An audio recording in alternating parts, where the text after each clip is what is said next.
I really wanted to show you was this, which is the res, and you can see by the size of my hand, again my hand is a comparison, it's even bloody massive compared to my couch.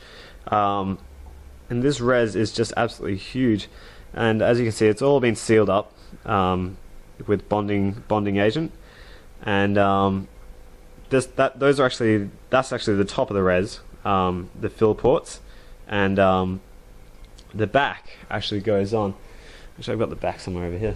So obviously it's a dual loop system, so you've got one coming in and then you have one coming out. Sorry, I don't have enough bit power fittings to show you exactly what I mean, but you get the idea.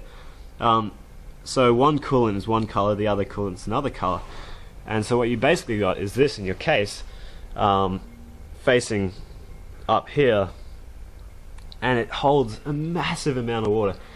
These things will hold 2.5 liters each.